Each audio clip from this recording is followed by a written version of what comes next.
Asante Hudi mshike. Jina langu ni Kennedy Moses, ni kukumbusha nafasi ya kuungana nasi kupitia kurasa zetu mbalimbali za mitandao ya kijamii, Facebook, Instagram pamoja na X zamani Twitter. Tunapatikana kwa jina la Azam TV TZ, lakini usisahau pia kuungana nasi kupitia Instagram kurasa yetu ya michezo Azam TV Sports. Huko unaweza kutuandikia maoni yako na tutakuja kusoma hapa ili uweze kuwa miongoni mwa wale ambao tutakuwa tunasoma maoni yao walioshare nasi kwenye swali ambalo tumeuliza kupitia kurasa zetu mbalimbali. Tuanze kuangazia makubwa tulionayo hii leo. Timu ya taifa ya soka ya Tanzania, Taifa Stars, imetoka nyuma na kupata ushindi wa magoli 2-1 dhidi ya Eswatini katika mchezo wa mwisho wa kundi C, mashindano ya kombe la mataifa kusini mwa Afrika COSAFA 2025. Licha ya ushindi huo, Stars imeondoshwa katika mashindano hayo baada ya kumaliza na alama 3 katika nafasi ya pili nyuma ya vinara Madagascar ambao wameitinga hatua ya nusu fainali kwa alama 4. Kocha msaidizi wa Stars Juma Mgunda ameelezea siri ya ushindi katika mchezo huo ambao walianza kwa kutanguliwa goli 1-0 kabla ya Idi Seleman Nado kusawazisha na baadaye Shahan Hamis kufunga goli la ushindi. Kubwa ambacho tumekifanya leo, kwanza tuliwaambia vijana wetu tuenda kucheza na timu ambayo inataka matokeo ili iendelee na mashindano. Kwa hiyo haitakuwa mechi rahisi. Lakini kwenye mchezo baadaye tukatanguliwa kufungwa. Tukaambia kutanguliwa kufungwa ni sehemu ya mchezo. Kwa hiyo ni lazima turudi. Kwa nini tuliconcede goal mapema? Au sio? Sasa matokeo yake tukaweka zile goli na tukarudi kwenye vyumba vya mazoezi baada ya first half kumalizika. Tukawaambia hii mechi iko mikononi mwetu. Tunaweza kushinda. Tumepoteza mechi. Haiwezekani hii mechi tupoteze. Kwa hiyo turudi kwenye mchezo wa pili tukiwa tumeangalia uzuri wenyewe, tuliona strength ile timu iko wapi na weakness yao iko wapi. Kwa hiyo tukaende kutumia yale mapungufu yao kupata matokeo, na ndivyo ilivyokuwa. Lakini yote kwa yote, baada kama nilivyosema mwanzo, baada ya kumshukuru Mwenyezi Mungu, ni washukuru wachezaji walicheza kwa vile ambavyo tumewaelekeza, kwa kuwa tuliwaambia tukicheza hivi ambavyo tumeelekezana, mwisho wa yote kama bahati itakuwa kwetu tutapata matokeo. Lakini turudi kumshukuru Mwenyezi Mungu, tumepata matokeo, tuenda kujipanga zaidi na mashindano yaliyoko mbele yetu. Kikubwa ambacho tumepata ni kwamba namba sasa ya wachezaji according na positions za timu yetu na wachezaji wetu walivyo, tumetanule wigo kwamba kujua sasa hivi licha ya kwamba Mgunda tutampata wapi, lakini kuna Zuberi mwingine yupo anakuja ambaye ukikaa naye na ukitrain naye atakuwa kama Mgunda. Kwa hiyo hilo peke yake tumeongeza wigo wa wachezaji kwenye timu, kwenye kapu letu la wachezaji wa timu ya taifa. Ufungaji wa magoli ya Stars dhidi ya Eswatini, Idi Seleman Nado na Shahan Hamis wamezungumza baada ya mchezo kumalizika, huku wakiwa na furaha kuipatia alama 3 Stars inayoonelewa na kocha mkuu Hemed Suleiman Morocco. Kwanza ningependa kumshukuru Mungu, lakini nimejisikia faraja kuweza kuifungia timu yangu ya taifa, ni taifa langu, kwa nimejisikia faraja sana kwa sababu tumeweza kupata pointi 3 katika mchezo huu. Mwalimu alituambia kabla ya mchezo huu kwamba wale watu wana udhaifu upi ili tuende katika game tutumie yale madhaifu yao. Kwa na sisi hata pale tulipofungwa goli tukasema bado mchezo kuna ndo dakika nyingi, tukaweza kurudi na tukaweza kushinda mechi ya leo. Naamini kwa sababu national team ni kwa sipati sana nafasi ya kucheza, lakini sasa hivi mwalimu Morocco ananiamini. Naamini sio magoli mengi, inaweza ikatokea michuano ya Chani, kuna Afcon, naweza nikafanya vizuri na kufikia malengo yangu. Mchezo ulikuwa mzuri, mchezo ulikuwa mgumu, wametutangulia tupo lozi kidogo, hajamka mapema, na tumesikiza maelekezo ya kocha na tumeamua kupindua matokeo. Kwanza niseme namshukuru Mwenyezi Mungu kwa kunijalia, kwa kuisaidia timu yangu leo, na furaha yangu kubwa kwa kusaidia kuifungia timu ya taifa goli la ushindi. Wakati huo mratibu wa Taifa Stars Daniel Msangi amesema ratiba ya mashindano ya COSAFA ilikuwa imebana sana, hivyo kusababisha uchovu mkubwa kwa wachezaji. Hivyo waandaaji kwa wakati mwingine wanatakiwa kutengeneza ratiba rafiki ili kuwe na ushindani halisi. Mashindano ni mazuri, wenzetu COSAFA alitualika kuja hapa kushiriki mashindano, lakini pia tuko na mechi ya kimataifa ya kirafiki na Bafana ambayo tulicheza. Baada ya ile mechi tukaja kucheza na tukaja kwenye mashindano ya COSAFA. Uchovu kweli ndio ulisababisha timu yetu mechi ya kwanza kupoteza, lakini hata hivyo vijana wamejitahidi, na kama unavyoona mechi ya leo vijana wamecheza vizuri na tupata matokeo mazuri. Kama tungepata muda wa kupumzika kabla ile mechi ya kwanza, najua tungezidi kufanya vizuri zaidi kuliko tulivyofanya ile mechi ya kwanza.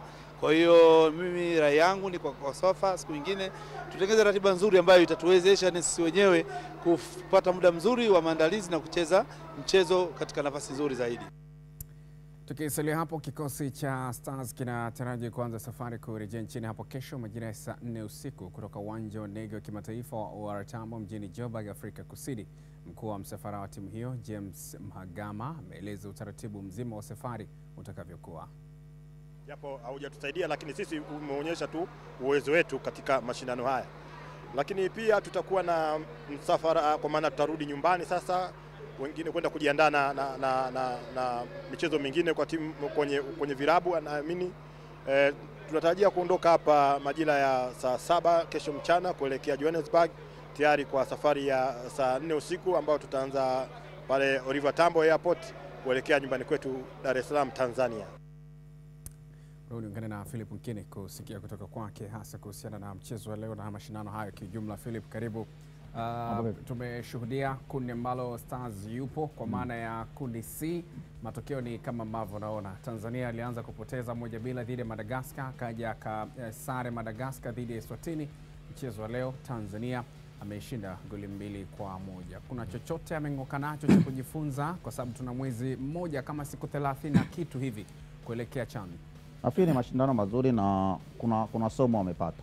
Lakini kikubwa ambacho unakiona kiangalia kuanzia matokeo ya kwanza, matokeo ya mwisho waliokuja kupata, kuna kitu cha tofauti. Mechi ya leo uliwaona Stars, tulikuwa tunaangalia maoni jana. Watu walikuwa wanasema timu haijachanganya sana kwenye eneo la kushambulia.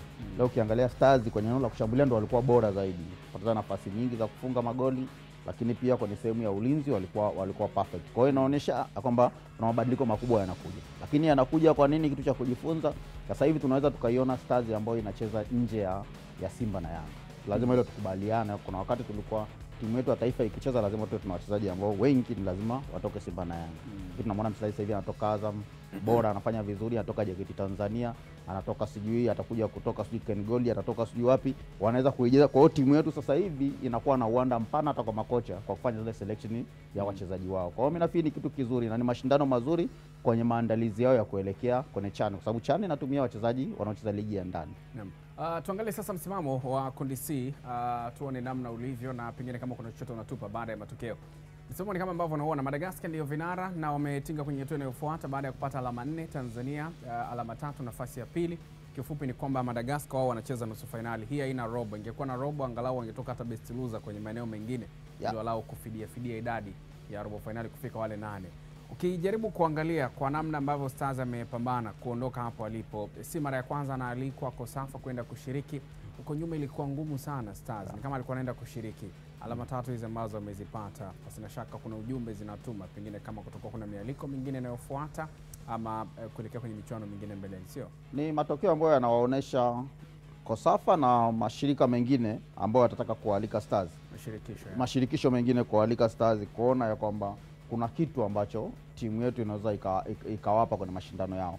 Lakini kikubwa cha kuangalia hapo ni kuona, ukiwaona mwanzo walivyokuwa wanacheza Stars kwenye mechi ya kwanza na walivyokuja kucheza mechi ya pili, kuna kitu cha tofauti. Na Msangi nimemsikia akisema ya kwamba ratiba ilibana kwa sababu walicheza siku moja leo na South Africa, kesho yake wakaenda kucheza mechi ya Kosafa. Nafikiri wangepata gap la siku 2 au siku 3, labda leo tungekuwa tunazungumza ya kwamba Stars ndio iko nafasi ya kwanza kwenye kundi hili hapa. Lakini pia kuipitisha timu moja zingekuwa zinapita 2, na maana Stars nayo wangeweza wakapita kwa sababu pointi 3 ina maana kwa zinaweza kuwavusha. Tuangalie kundi D ama dada, tuone kuna nini huko na pengine kutokana na michezo iliyochezwa kama kuna chochote ambacho kinapaswa kuwa mjadala. Hapa kulikuwa kuna Komoro, kuna Botswana na Zambia. Zambia huyu ambaye tunamfahamu ameangukia pwani wa mwisho kwenye kundi. Komoro anaenda nusu finali. Komoro wamebadilika.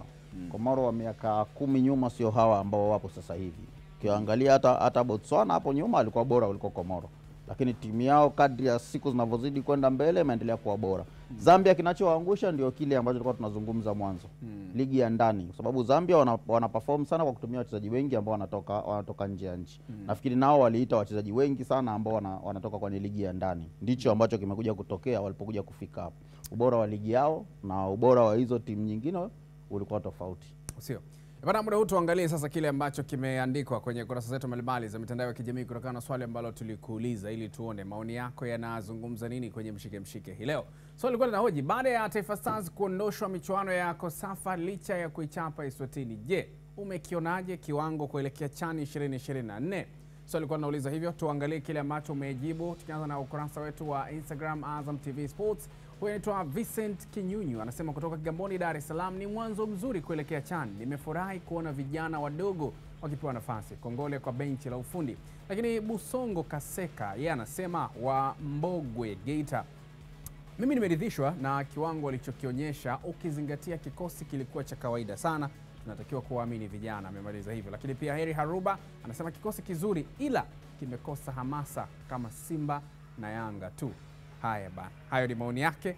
Tutazame ukurasa wetu mwingine baada ya Instagram, sasa ni Facebook. Anajiita Chata Black Tanzania, anasema yes, ni kiwango kizuri sana hasa leo kwa sababu tumeona vijana walivyopambana, yani kila aliyepewa nafasi ameonyesha. Hofu yangu kikosi kisije kikabadilika tena, maana timu ya taifa kuna muda kikosi kinaitwa kingine na siku nyingine wanaitwa wengine, yani mwendelezo unakuwa haupo. Ni hofu yake. Lakini Jafari Kopo anasema kutoka Moshi Kilimanjaro, pamoja na ushindi wa leo bado kuna maboresho zaidi benchi la ufundi linapaswa kuyafanyia kazi ili kujizatiti zaidi.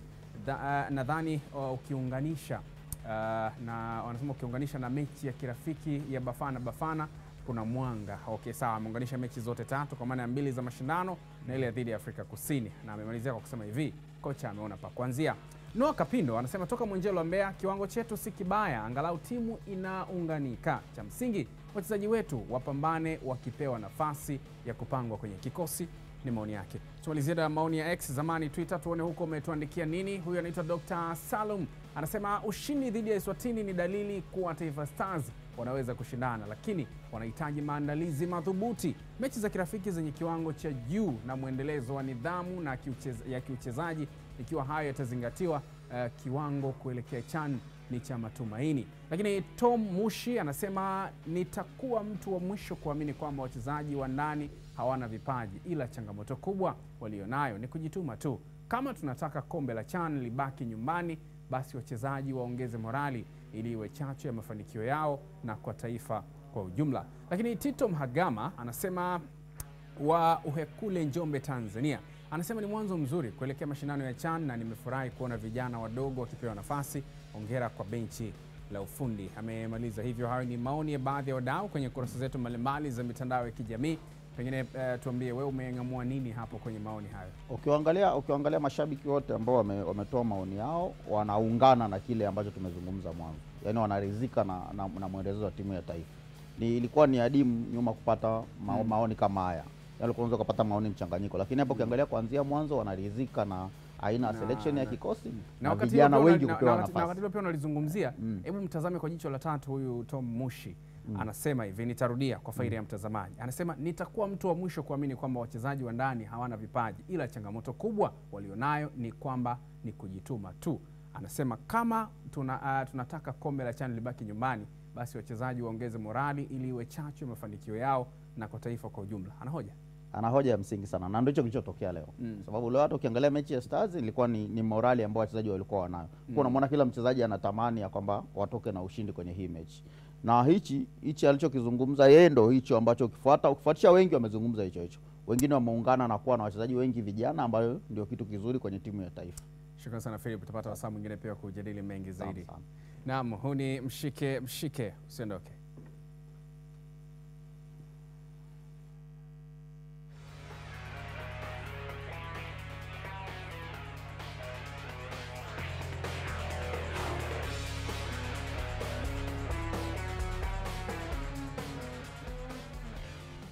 Asante kwa kuendelea kwa nasi. Ni mshike. Karibu tuendelee kuangazia makubwa tulionayo hii leo. Kikosi cha Singida Black Stars kimeendelea kujiandaa na mchezo iliyosalia ya ligi kuu ya NBC dhidi ya Dodoma Jiji FC pamoja na Tanzania Prisons na mchezo wa fainali kombe la shirikisho la CRDB Bank.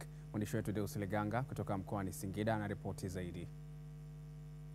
Kikosi cha Singida Black Stars kujiandaa na michezo iliyosalia ya ligi kuu ya NBC Tanzania Bara dhidi ya Dodoma Jiji, kama anavyoeleza meneja wa timu hii Hamisi Tambwe. Maandalizi yako vizuri, tunataka tumalize msimu vizuri. Kwa hiyo tunabakiza mechi mbili za ligi, ni kusema ni Dodoma Jiji pamoja na Prison, pamoja na finali ya CRDB. Kwa hiyo tunajiandaa hizi mechi hapa, kitu tunaanza kujiandaa, sio kwamba kusema tunajiandaa tu kwa sababu ya hizi mechi za mbili za ligi. Kwa hiyo tunajiandaa pia na finali. Kiafya tuko vizuri.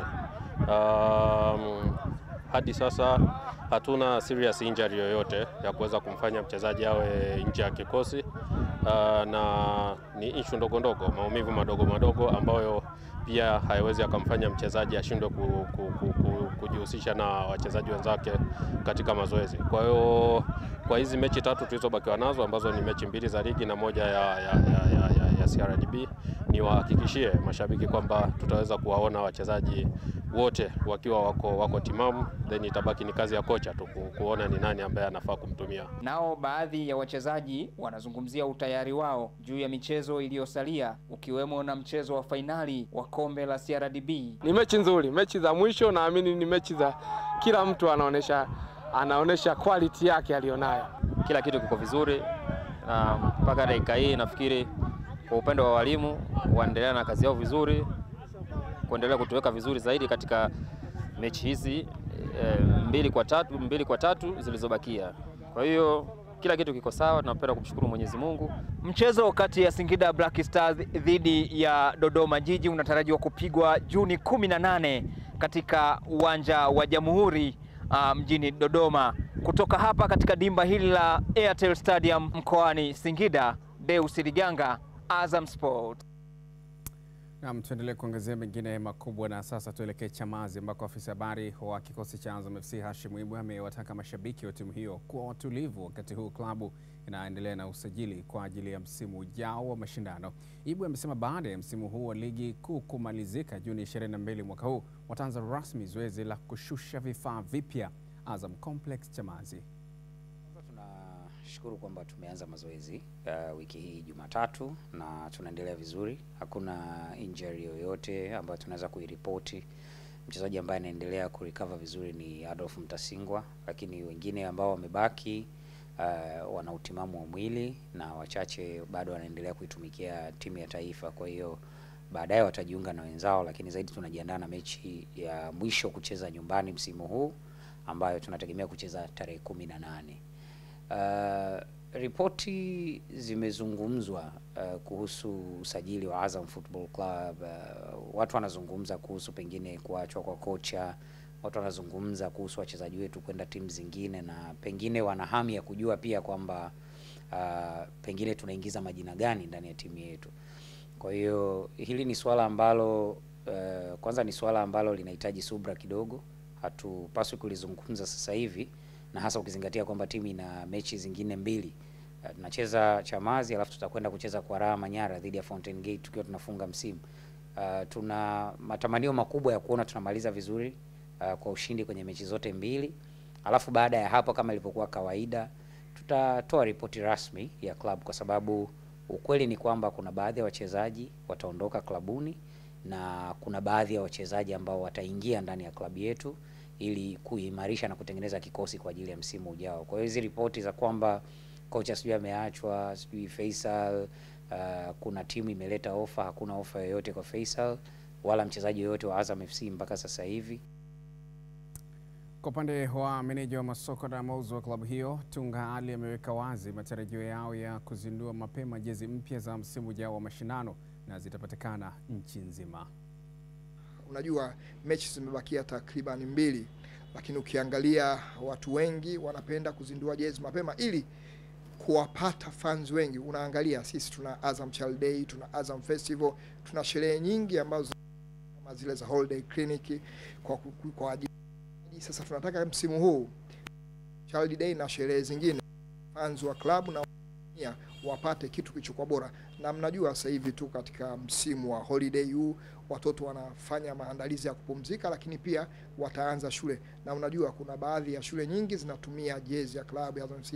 Tunataka tuzindue mapema pia, hata wale watoto wakienda mashuleni basi wamepata jezi bora, sio mtoto akiwa shule anaona jezi bora ya klabu ya Azam FC na yeye ni shabiki ameikosa. Lakini pia kwenye kuelekea Azam Festival ambao tunakuwa na sherehe zetu mbalimbali, pia tunataka watu wa msimu huu wavae vitu vilivyokuwa bora kabisa. Kwa hiyo msimu huu, ndani ya mwezi huu, tunaamini kabisa tutazindua jezi bora kabisa za klabu ya Azam FC, na tuwaambie tu wa Tanzania hatujawahi kuvurugwa. Karibuni katika kumalizia msimu wetu wa mwaka 24-25. Hapa tuna ofa za product zetu tofauti. Tuna tracksuit, tuna jezi, tuna msimu wa mwaka jana kwa 23 kwa 24. Karibuni. Pia napenda kuambia watu, kwa wale wenye holiday zetu kwa nusu tukimalizia msimu wa 2024-25, huwa tunakuaga na holiday za watoto. Pia tunawakaribisha sana, jezi za watoto zipo kwa wingi, muje bila kuchelewa. Tunapatikana katika ofisi zetu 2 tofauti. Ukija Kariakoo unatupata kwa mtaa wa Livingstone na Grey. Pia ukienda uwanjani kwetu Azam Complex pia unaweza ukatupata. Naam, baada hilo tutazame lingine kuelekea kwenye mchezo wa dabi ya Kariakoo Juni 15. Baadhi ya wachambuzi wa soka nchini wametoa maoni yao kuhusu, kila mmoja akiona kuwa hautakuwa mchezo mwepesi hata kidogo. Nadhani Young Africans utawapa nafasi kubwa sana kwa sababu haina quality ambayo wako nayo, lakini pia experience ambayo wako nayo. Unaweza ukawapa 60% kwa 40 dhidi ya Simba Sports Club, kwa maana experience ambayo nimetoka kuweza kuizungumza hapo awali. Ukiangalia Simba Sports Club kwenye hii michuano ya kombe la shirikisho walikuwa na kikosi bora, lakini nadhani kilichoangusha zaidi ni ile experience ya mchezaji mmoja mmoja katika kuweza kung'amua mambo. Kwa hiyo ukiangalia kiuzoefu wa dabi, lakini pia katika upande wa record kwenye michezo hivi karibuni, bado Young Africans wameonekana wakifanya bora zaidi. Na unajua, ukianza kuangalia performance ya timu moja moja, kipindi ambacho Simba akiwa bora zaidi, Yanga bado alikuwa na uwezo wa kwenda kupata matokeo. Kila mmoja ana nafasi yake kushinda kwenye dabi, kwa sababu dabi siku zote nafikiri wagaina upepo. Yaani kuna muda mtu timu anaweza kawa yuko bora zaidi, huyu anaweza kawa hayuko bora, lakini ambaye yuko bora anakosa matokeo kuliko ambaye hayuko bora, si ndio? Na ndio maana ikaitwa dabi. Kwa hiyo kwangu mimi nafikiri mpaka sasa hivi ni 50-50, kwa sababu Simba wamepoteza nafasi kwenye kombe la shirikisho kwa upande wa Afrika, lakini Young Africans wao walishatolewa, wanatamani kufanya zaidi ili kubeba ubingwa kwa mara 4 mfululizo, kwa sababu walishafanya hivyo kwenye msimu uliopita. Kwa hiyo ninachokiona kwenye mchezaji mmoja mmoja kwa Simba na Yanga, kila mmoja ana nafasi, kwa sababu kila timu ina quality ile ya wachezaji wa kimataifa.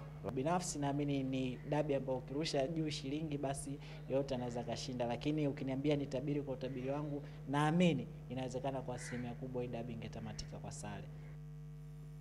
Mashabiki wa Simba Dar es Salaam wametamba kumfunga mtani wao wa jadi Yanga katika mchezo wa dabi ya Kariakoo Juni 15 mwaka huu.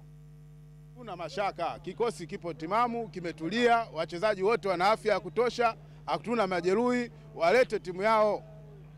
Tunawataka sisi tarehe 15. Sasa sisi tunawacheje wale? Tuna shida nao kweli kweli. Watu waruke wanataka kucheza na akili zetu, sija tuchezi. Sisi tunafanya mazoezi na tunakuja uwanjani.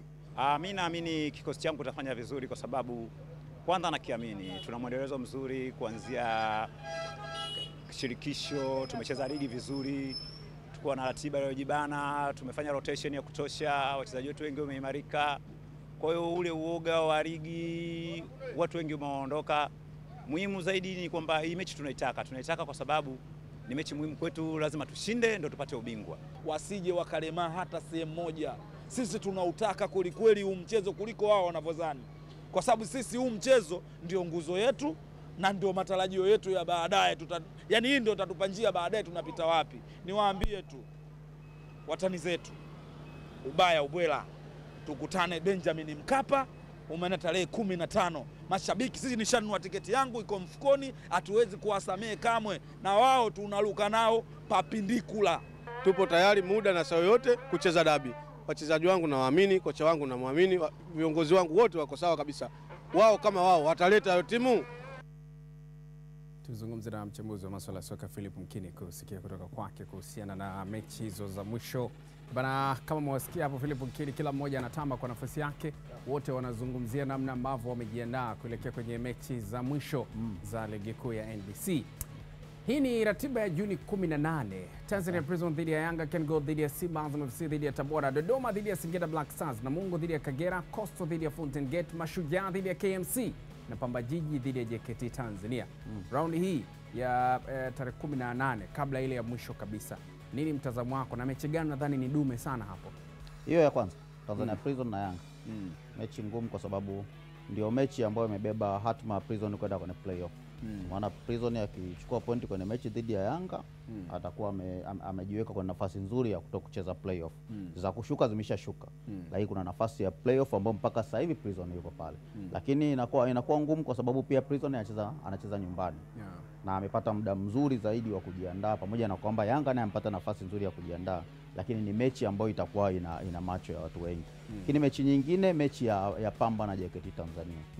Pamba naye bado anahitaji kufanya kitu ili asishuke pale kwenye playoff, kwa sababu kushinda kwa Prison au kutoka sare kwa Prison kunazidi kumpa wakati mgumu Pamba. Kwa hiyo inabidi Pamba naye ahakikishe kwamba kuna kitu anakipata kwenye mechi yake dhidi ya JKT, ambayo JKT hana pressure kubwa sana.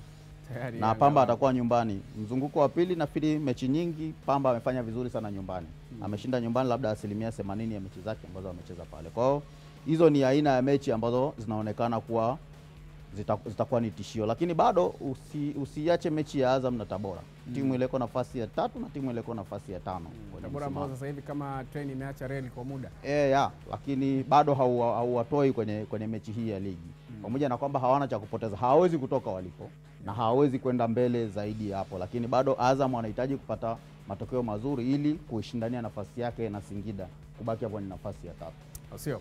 Bana, hizi ni mechi ambazo zitakuwa ni za pili kwa mwisho tuseme, lakini baada ya hapo kuna mechi zingine ambazo zitapigwa.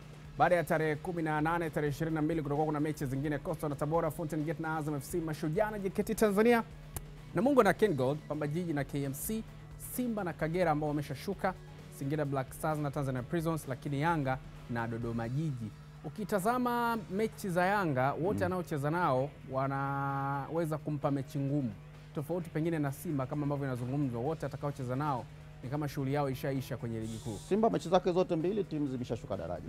Lakini bado hazikupi uhakika wa 100% ya kwamba kwa sababu ameshuka daraja basi ana uwezo wa kumfunga kirahisi. KenGold ameshuka daraja lakini bado anaaminika kwamba ana uwezo wa kufanya vizuri na akashinda. Umeziona timu nyingi tu, hata Premier Leicester anashuka daraja alafu ndo anakuja kuchukua pointi nyingi zaidi kuliko kipindi ambacho hajashuka daraja. Kwa hiyo bado ni mechi ambayo ni ngumu kwake pia. Sasa bana, naelewa kwa nini dabi ya tarehe 15 ni nzito sana. Shukrani. Philip Mkini huyo nilikuwa nazungumza naye hapa, lakini nikukumbushe mbali na kufuatilia mshike nafasi pia kufuatilia matukio mengine makubwa kwenye kisimbuzi cha Azam kesho na kuendelea. Ni matukio gani hayo? Ni kama ambavyo unaona kesho kuna michezo kadhaa ambayo itakuwa inaendelea. Ni playoff La Liga kesho. Mirrors watakuwa mzigoni dhidi ya Racing, miongoni mwa mechi kubwa na za maana kwa sababu hapo kila mmoja anapambania hatima yake. Ngoma itakuwa live kwenye kisimbuzi cha Azam na itakuwa ni kuanzia majira ya saa 4 kamili usiku. Hayo ni baadhi ya matukio makubwa ambayo unaweza kupata nafasi ya kuyashuhudia kwenye kisimbuzi chako cha Azam TV. Tayari tumekamilisha nusu saa ya kwanza ya mshike. Nimekujuza mengi kuanzia ligi kuu, maandalizi ya dabi, kilichofanywa na Stars kule bondeni kwa Madiba. Lakini je, nitakaporejea nitakwambia nini? Machache kati ya yale ambayo nitakujuza ni pamoja na haya. Jean Foray Benge ahusishwa kutoa Orlando Pirates Afrika Kusini. Na serikali yadai maandalizi ya CHAN 2024 yamekamilika kwa asilimia 90.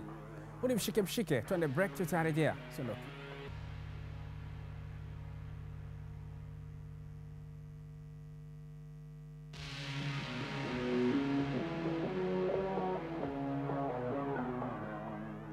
Asante kwa kuendelea kwa nasi. Huu ni mshike. Karibu tuendelee kujuzana makubwa tulionayo mezani hii leo.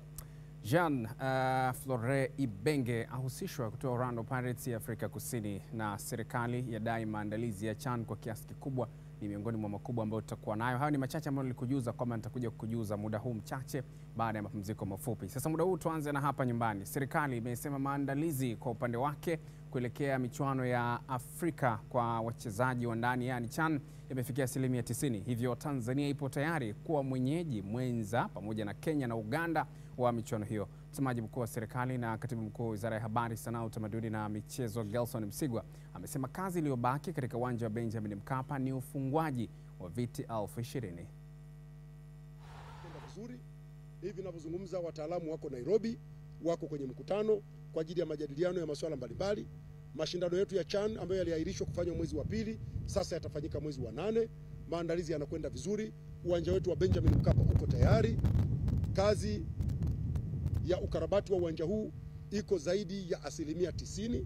Tumebakiza kazi moja tu ya kufunga viti vilivyobaki 22,000. Viti 40,000 vimeshafungwa pale Benjamin Mkapa, na tunafunga viti vya rangi za bendera ya taifa. Kazi inakwenda vizuri. Tulipata changamoto kidogo kwenye pitch, tumeleta wataalamu wamerekebisha pitch. Pitch iko tayari. Iko tayari kwa mashindano. Tutaitumia kwa ajili ya CHAN, na baada ya CHAN tutafanya marekebisho makubwa ya pitch ya uwanja wa Benjamin Mkapa.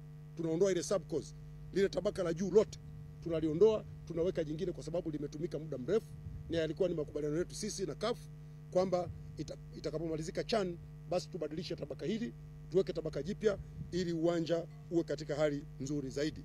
Lakini pili, kamati yetu ya usimamizi na uratibu wa mashindano haya inaitwa Local Organizing Committee, inayoongozwa na mwananguli ama mwanamichezo mwenye heshima kubwa nchini Tanzania, Sir Leod Gachila Tenga, inaendelea kufanya kazi yake vizuri.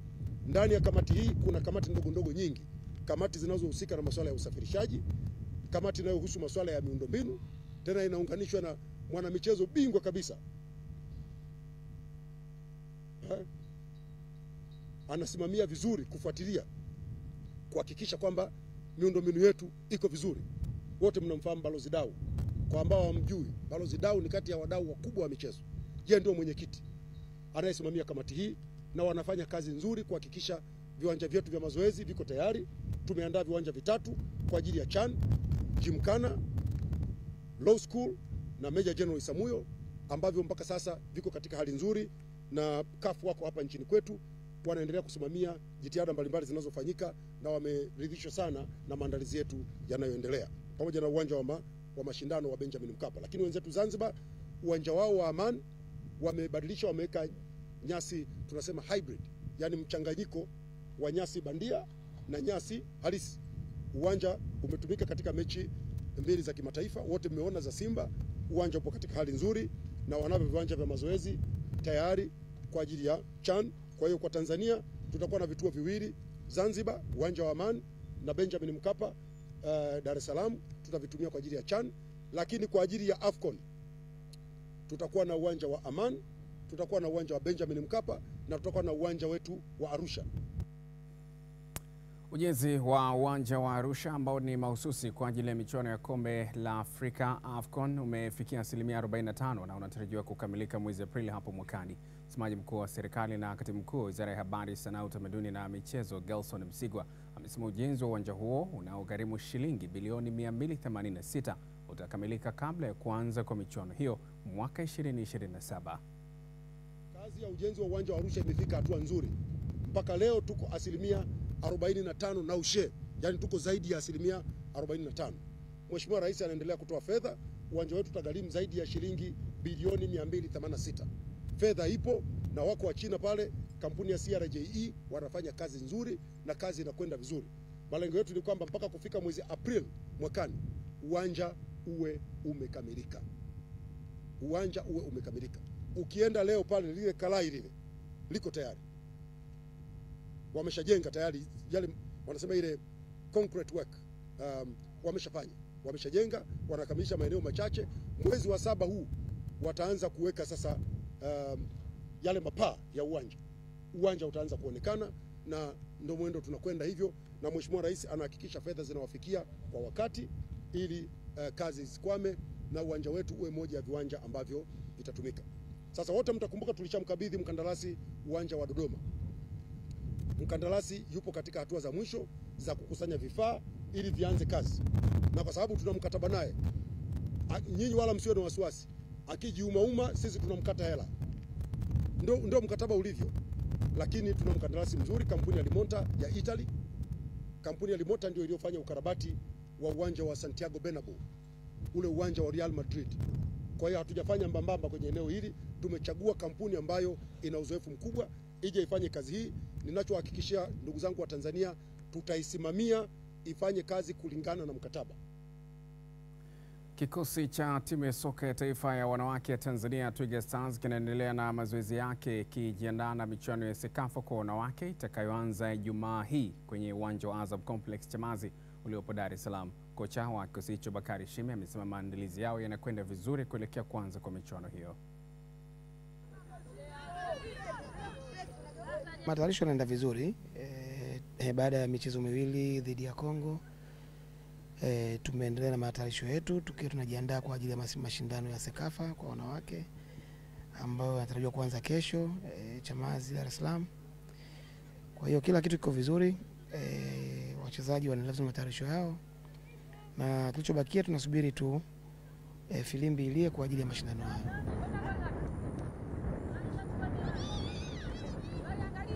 Wachezaji zinaendelea vizuri, tuna wachezaji zaidi ya 30 kambini na uhitaji wa mashindano ni wachezaji 20. Kwa hiyo tuna chumba kikubwa cha kuchagua wachezaji kwa ajili ya hayo mashindano. Kwa hiyo hata kama kuna majeruhi na chochote kile hakiwezi kuwa sehemu ya athari kwenye timu kwa sasa, kwa sababu wachezaji bado wako wengi na idadi ya wachezaji ambao wanatakana kwenye mashindano ni wachache. Mashindano haya yatajumuisha timu 5, Tanzania kama mwenyeji, Kenya, Burundi, Sudani Kusini na Uganda. Kwa hiyo yatakuwa kwa mtindo wa ligi. Kwa kila timu itapata michezo 4 ya kucheza. Lengo kubwa la mashindano haya ni kuipa mazoezi timu ya taifa Tanzania ambayo inawakilisha ukanda wa Sekafa kwenye mashindano ya AFCON.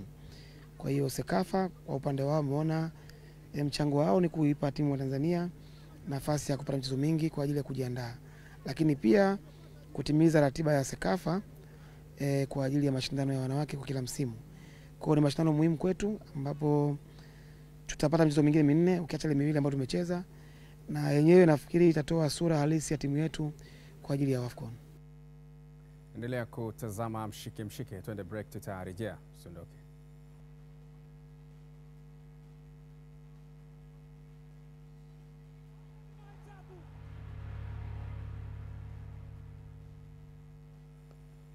Asante kwa kuendelea kwa nasi. Huu ni Mshike Mshike.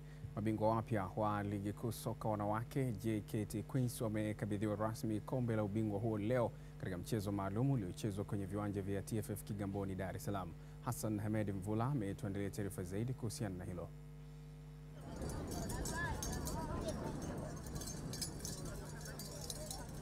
Sema kweli tunamshukuru Mwenyezi Mungu kwa msimu wetu kuisha salama bila matatizo yoyote, na tulishuhudia mechi nyingi nzuri.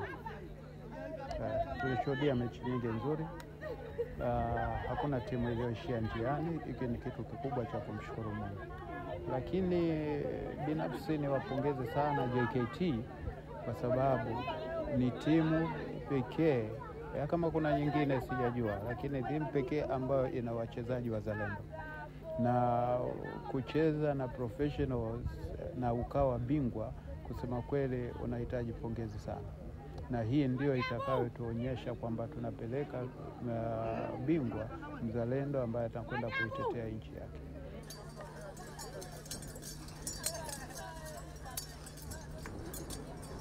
Mashindano ya mwaka huu ya ligi kuu ya wanawake yamekuwa bora zaidi kwa maana ya uwezo wa wachezaji.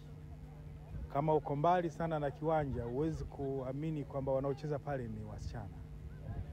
Yaani wanaonyesha flavor ile ile ambayo mpira wanaume wanaonyesha. Kwa hiyo nitumie fursa hii kuwapongeza kwanza JKT kwa kufanikiwa kwa mabingwa, na wapongeza wao wachezaji, nawapongeza benchi la ufundi, lakini nawapongeza pia viongozi wa JKT, lakini pamoja na timu zote ambazo shiriki ligi kuu ya wanawake msimu huu. Tumemaliza vizuri na tumepata mafanikio ya kutosha. Ni imani yangu mashindano mengine mawili yaliyobaki, First Division ya wanawake ambayo yanaendelea kule Mwanza na RCL ya wanawake itakayokuja, itatutolea vipaji vingi sana ambavyo ninaamini vitapata usajili kwenye ligi kuu. Huu unakuwa ni ubingwa wa 4 kwa JKT Queens na bila shaka unafungua milango kwa kuiwakilisha Tanzania katika michuano ya Sekafa ambayo inataraji kuanza hapo baadaye mwezi Septemba hapa nchini Tanzania. Nikukumbusha tu kwamba si hilo, JKT Queens wamewahi kuwa mabingwa wa Sekafa msimu 2023-2024. Nikiripoti kutoka hapa katika viwanja vya TFF Kigamboni, Hassan Mvula, Azam Sports. Mbali na Mvula nimemuona pia ikitoa bodi ya ligi za Steven Mguto pamoja na Salum Madadi ambao wengi wamekuwa wakiwafuatilia kwa karibu hasa hivi karibuni kuelekea dabi ya Kariakoo. Mbali na hilo, tusalie hapo. Uongozi wa JKT Tanzania umekanusha taarifa zilizosambaa katika baadhi ya mitandao ya kijamii kuwa imemfuta kazi kocha wake wa timu ya wanawake ya JKT Queens, Esther Chabruma. Kumekuwa na taarifa mbalimbali kwenye mitandao ya kijamii wakizungumza kuhusu kocha wetu wa JKT Queens, Esther Chabruma, kwamba ameondolewa, amefukuzwa kwa sababu ambazo wanazisema kwenye timu yetu. Na mimi nimekuwa nikiulizwa na watu mbalimbali kuhusiana na hili, ili pengine kuthibitisha nini kipo na pengine kwa nini iko hivyo. Wengine mpaka wanafikia hatua ya kusema sababu, kitu ambacho kwa hakika hakina afya kwa mchezaji mwenyewe, hakina afya kwa timu yetu ya JKT Queens. Mtu anatamka kwamba ameondolewa kwa sababu ya utovu wa nidhamu. Esther Chabruma, Watanzania wanamfahamu.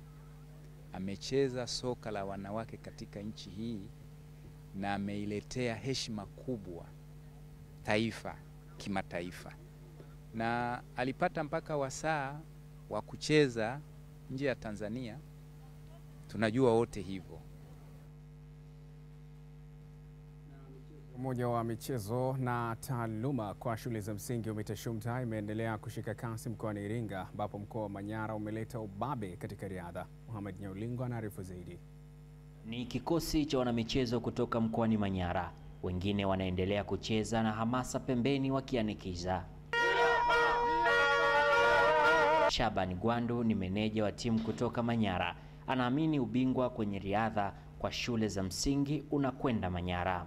Lakini pia tumeshiriki riadha ambayo tumecheza mita 100, riadha maalumu mita 100 riadha kawaida wavulana kwa wasichana, lakini mita 1500 na kurusha tufe.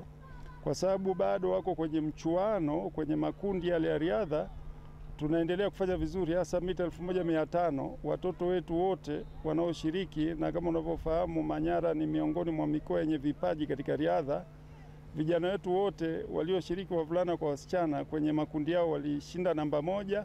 Kwa hiyo tunasubiri sasa kuanzia kesho waende kwenye hatua ya kucheza nusu fainali na baadaye waende fainali. Kwa kweli kwenye riadha ni miongoni mwa michezo tunayotegemea kufanya vizuri sana, kama ambavyo tumekuwa tukifanya mwaka jana na kurudi nyuma. Lakini pia mchezo mwingine ambao tunautegemea tunafanya vizuri sana ni mchezo wa wavu, volleyball, hasa timu ya wasichana. Ni siku ya 4 tangu kuanza kwa mashindano haya, na timu ya riadha kutoka Manyara imeonekana kufanya vyema zaidi kwenye hatua hii ya makundi. Mashindano haya tuamini tutafanya vizuri katika mashindano na kurudi Manyara tukiwa na ushindi na kurudi na vikombe vya kutosha. Ndio tunaweza, kwa sababu hapa tayari tumeshashinda game kama 3 na bado tunaendelea kucheza game zingine na tutashinda. Tunaambia watu wajipange, maana sisi tukiingia pale uwanjani lazima tuwashinde. Si hatuna mpinzani hapa Tanzania kote hapa. Tumejipanga kuja kushinda, kurudi na makombe nyumbani. Unaje ugumu mnaokutana nao kwenye mashindano? Hapa hatuoni ugumu wote hapa. ni kushinda tu na kuendelea. Michezo mingine kama mpira wa kikapu, wavu na mpira wa miguu inaendelea kulindima kwenye viwanja vya Lugalo, Klelu na shule ya wasichana. Zaidi, kocha mkuu wa England Thomas Tuchel amewataka wachezaji wa timu hiyo kutokuwa na hofu baada ya kufunga mabao 3-1 dhidi ya Senegal katika mchezo wa kirafiki wa kimataifa. Taarifa yake Juma Kinaanguka na refu zaidi.